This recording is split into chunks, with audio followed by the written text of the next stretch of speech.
جو مساوات کا درس ہے نا جماعت میں، جنہوں نے دیگر مذاہب کے بارے میں معلومات کی ہے، میں مذہبوں کا نام نہیں لیتا، کئی مذہب ایسے ہیں جن میں الگ الگ قوموں کے الگ الگ عبادت کے ٹائمنگز ہیں، کیونکہ قوم الگ ہے، سٹائل الگ ہے، ان کی کاسٹ الگ ہے۔ میں کئی چیزیں نہیں بول پا رہا آپ، لیکن آپ اشارہ سمجھ رہے ہوں گے۔ مگر جماعت کے اندر ایک ہی صف میں کھڑے ہو گئے محمود و ایاز، اربوں پتی بھی کھڑا ہے، اسی کا ڈرائیور بھی کھڑا ہے، بلکہ بعض اوقات تو ایسا بھی ہوتا ہے کہ سیٹھ مقتدی ہوتا ہے اور جاب کرنے والا امامت کر رہا ہوتا ہے۔ وہ سیٹھ کہتا ہے پیچھے اس امام کے، ارے ایسا منظر دنیا میں کدھر ملتا ہے کہ علماء ہو، حفاظ ہو، بچے ہو، بوڑھے ہو، کسی بھی جناب رنگ و نسل سے ہو، افریقن ہو یا عربی ہو، گورا ہو یا کالا ہو، اللہ کا بندہ ہے، مسلمان ہے، وہ ایک صف میں کھڑے ہو کے نماز پڑھ رہا ہے۔ پوری دنیا میں یہ منظر آپ کو کسی اور ریلیجن میں نہیں ملتا جو مسلمانوں کے اندر مساوات کا درس ملتا ہے، یگانگت کا درس ملتا ہے۔ یہ سرکار کے امتی ہونے کا احسان ہے ہم پر۔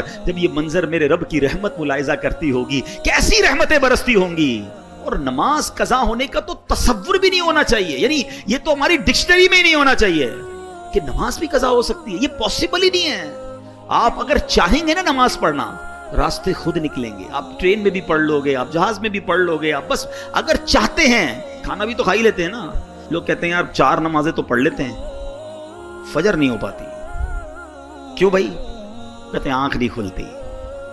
بڑا عجیب بات ہے، تمہاری فجر میں آنکھ نہیں کھلتی، کبھی ایسا ہوا کہ صبح 7 بجے کی فلائٹ اس لیے مس ہو گئی ہو کہ آنکھ نہ کھلی ہو؟ 7 بجے کی فلائٹ تھی تو رات تو سویا ہی نہیں تھا میں حضرت، خوشی کے مارے 4 بجے ایئرپورٹ پہنچ گیا تھا۔ کبھی 8 بجے صبح آفس کی کوئی امپورٹنٹ میٹنگ مس ہو گئی ہو؟ اسکول پہنچ جاتے ہیں ٹائم پہ، کالج پہنچ جاتے ہیں، نماز ہی مس ہوتی ہے، آفس میٹنگ پوری ہو جاتی ہے، فلائٹ ٹرین سب ملتی ہے۔ اس کا مطلب کیا ہوا کہ جو امپورٹنس فلائٹ کی، ٹرین کی، میٹنگ کی ہے، وہ امپورٹنس آپ کی زندگی میں نماز کی ابھی ہوئی نہیں ہے، ورنہ کچھ بھی ہو جائے نماز کیسے چلی جائے۔